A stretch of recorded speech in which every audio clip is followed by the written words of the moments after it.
พี่น้อยเนาะตอนนี้ก็มาเบิ่งนำกันเนาะเป็นกำลังติดตั้ง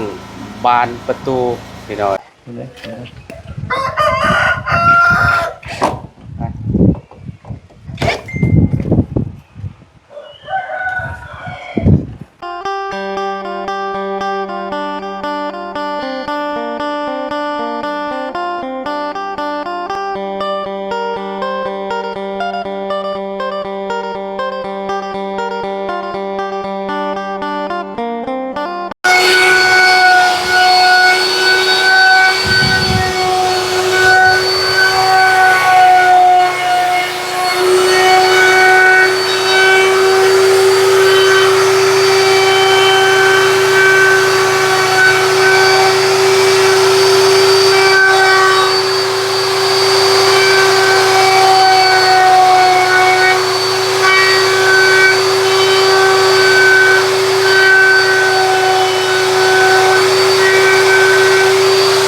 สบายดีและสวัสดีเด้อพ่อแม่พี่น้องเนาะ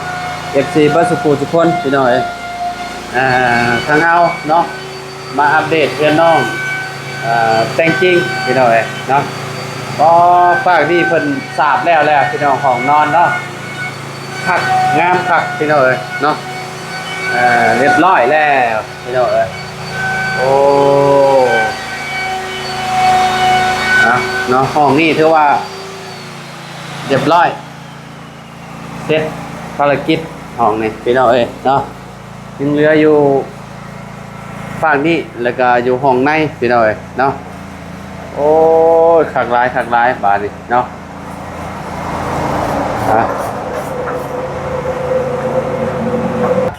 สบายดีตู้โอ้ยมาเบิ่งทางกันหัวหน้าสร้างพี่น้องเพิ่นมาติดอันนี้ให้แล้ว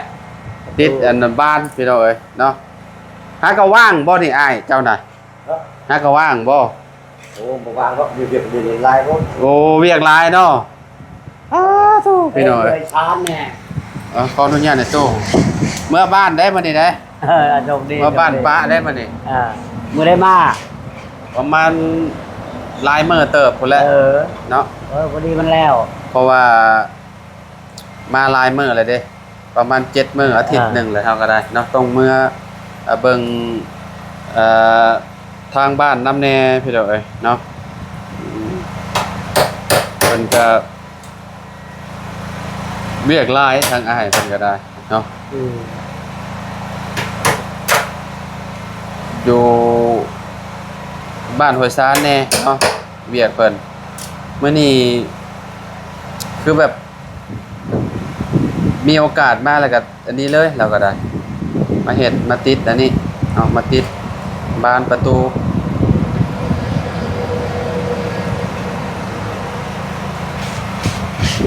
ห้องกับเพิ่น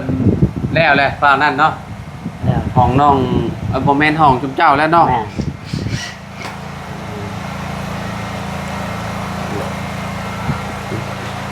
ลองเบิ่งมาอยู่ข้างนอกตู้อยู่ข้างนอกก่อน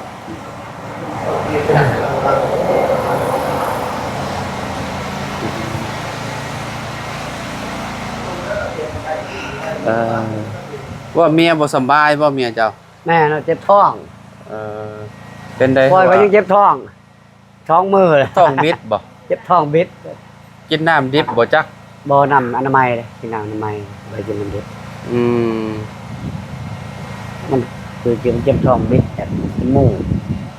คือยากินมันจะบ่กินอยากกินแบบหางไม้ของพ่อเฒ่านั่นโอ้แล้วพอดีไปเอาบะบุญบ่เอายาให้เพิ่นต้องกินแหละกินยามันจิสิได้เซาเนาะนะเอายาแนวเซาเลยนานซุงนานเซาเลย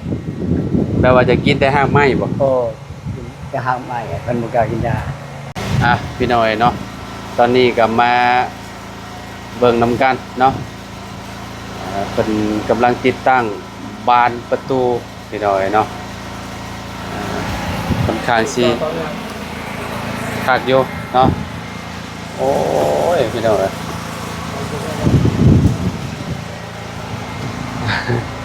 หลังจากที่บ่ได้เห็นลาวลายมือบ่ได้เห็นนั่นหัวหน้าสร้างลายมือ ไม่ได้คิดเป็นจริง สวัสดีเด้อ ถ้าแบบ ฮะ เว้นภาพ เอ้าเป็นแบบนี้น่ะเป็นนำโทรศัพท์จะบ่ ถ่าย ภาพ ไปเลย ภาพมันมืดบ่เลยบ่ บริเปิดคลิปก็ได้แล้วนะ อ๋อ ขึ้นแต่ที่สร้างที่แล้วเปิดคลิป แล้วแบบเวลาเฮาเบิ่งคือแบบมันเป็นภาพมืดแล้วก็ ไม่ยังเลย ห้วยมันแม่นบ่บ่ปู่ ถ่ายไม่เอาถ่ายน้องไปที่น้องคนกล้วยนะยายเล่าทีนี้แล้ว เออภาพมันมืดไปเลยเนาะมันบ่ได้ฮ้อนบ่โทรศัพท์เจ้า ก็ อืม ถ่ายอะไรแบบนี้อย่างเงี้ยเอาคนคิด มันมีแนวปิดไว้บ่จักจ้ะอาถรรพ์แท้ โอ้ยเนาะเบิ่งเด้อจะนอนบ่เห็นอีกเด้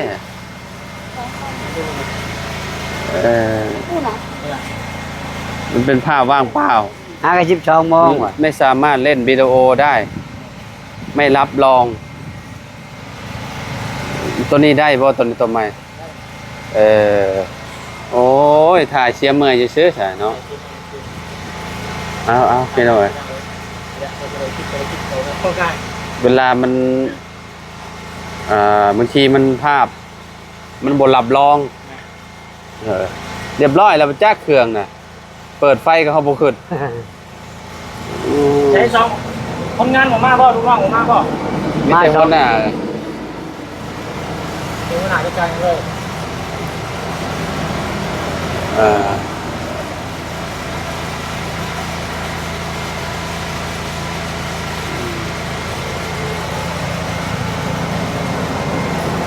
เมียก็บ่ยอมกินยาพอตัวน้อยว่าเว้ยมีแต่อยากกินทางไม้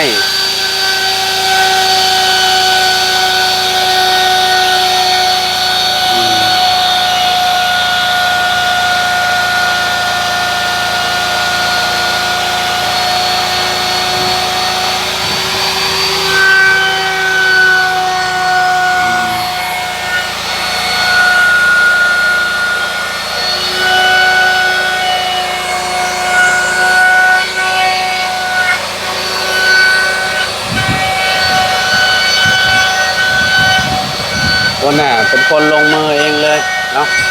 แต่ว่าลูกน้องนี่บ่ต้อง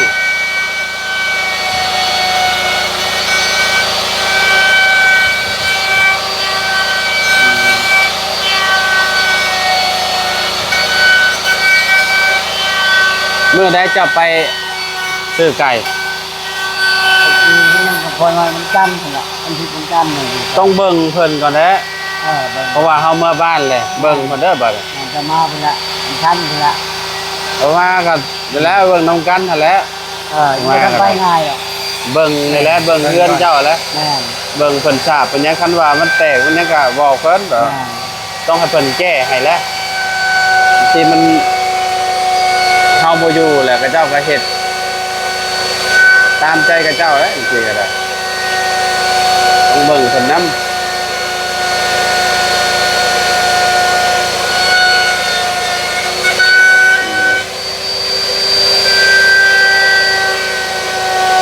พี่น้อยเนาะ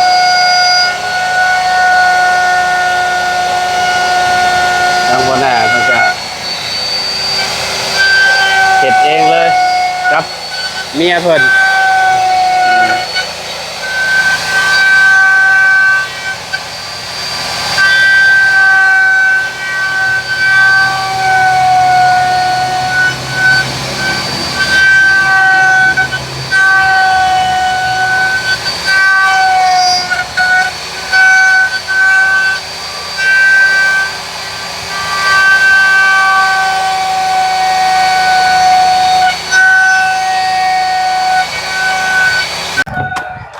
ตอนนี้ก็ติดตั้งแล้วพี่น้อยเนาะ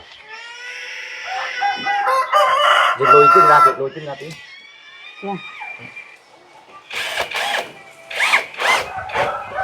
Được, được luôn.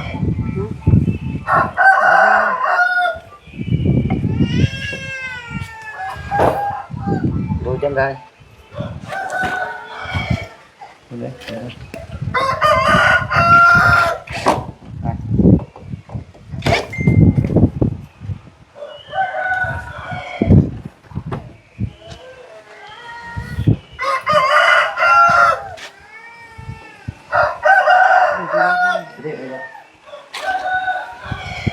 มีแต่แป้งเล็กๆน้อยๆก็ได้แล้ว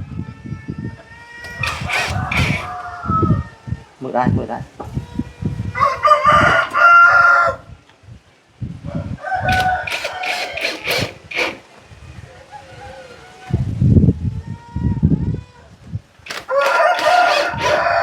ngồi chơi bữa đóng ốm nó cũng ngồi ตัวโดยบ่ได้พาเมียไปหาหมอบ่ เมียเพิ่นก็ ชื่อยามากินยังบ่อยากกล้า คงโจอยู่เราเคยไปหาหมอจักเทื่อเมียเจ้า บ่เคยนะมีแต่กินยา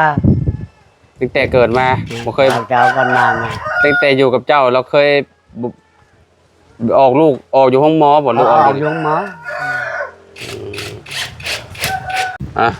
เป็นยังไงเนาะวัดมุมนี้พร้อมมื้อนี้คือสิได้อยู่ประมาณ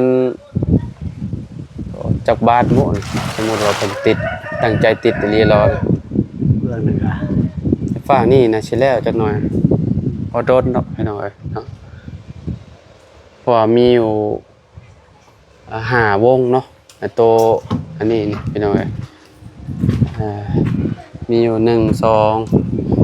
3 4 5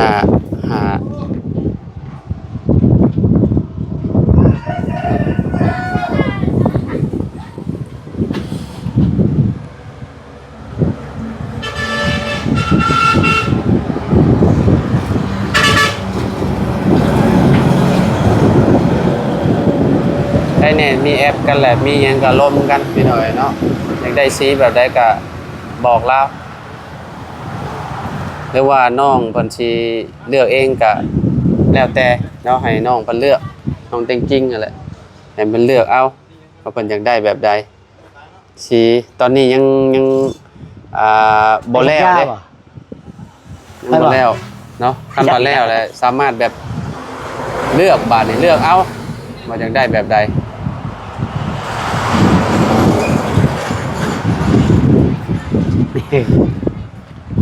สบายดีล่ะโอ้สบายดีนะบูดแท้สิเป็นได้อันนี้ฮะเป็นไข้ เจ็บท้องนะ เนาะเป็นไข้เป็นจะต้องกินอันนั้นกินเกลือลงเกลือแร่ บ้านนี่ว่าชื่อยาให้ก็บ่ยอม บ่กินเกลือแร่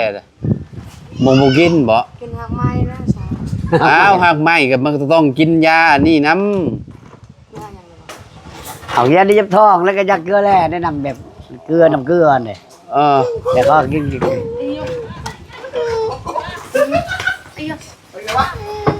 อันยัง บ่กินน้ำบ่กินยาตัวนั้นน้ำมันก็แล้วมันก็บ่เศร้าแล้วไปกินแต่หากไม่โย บ่กินยาของคนให้นั่นกิน บ่กินยามันสิดีจักเทื่อยาก เมียเจ้าก็เว้ายากเนาะ อันนั้นเขาไปชื่อยาว่านี่เขาบอกชื่อยาบ่ชื่อยาโอ้ยยาพอก็เจ็บท้องก็ลืมพอเบิ่งข่อยไข้ว่ายาอันยังลูกอันนี้ในหน้า ลูก หน้า แต่ละ หน้า ค เล น ย โอ้ยพี่น้อง ช่อเบิดนังว่าอันแม่ไข่ลูกไปแห้งช่อ อันแม่บ่ไข่มันพาไปเล่นจะไข่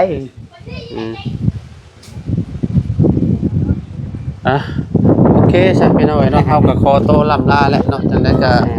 อยู่ดีมีแฮงบ่สุขทุกคนขอบคุณ FC บ่สุขทุกคนเนาะที่มารับชมคลิปพี่น้องเนาะทางสร้างหัวหน้าสร้างเพิ่นก็มาติดตั้งอันนี้ประตูให้พี่น้องเนาะก็บ่ฮู้ว่าสิแล้วบ่มื้อนี้เนาะก็ถ้าเบิ่งถ้าชมอีกต่อไปพี่น้องเนาะเฮาก็สิได้เดินทางกลับบ้านกลับซองก่อนแหละเนาะพุ่นแหละเดี๋ยวกลับมาพุ่นแหละเดี๋ยวจังว่ากันอีกเทื่อนึงพี่น้องเนาะไปปลาเลยเด้อเดินทางก่อนพี่น้องเนาะไปหายไปเด้อสวีเด้อ โอเคเด้อขอบใจหลายๆเนาะ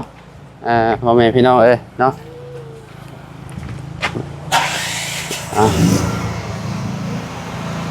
ผมก็ใส่จักรพี่น้องเอ้ยเนาะเพราะว่าผมมีฟืนมีไฟเนาะก็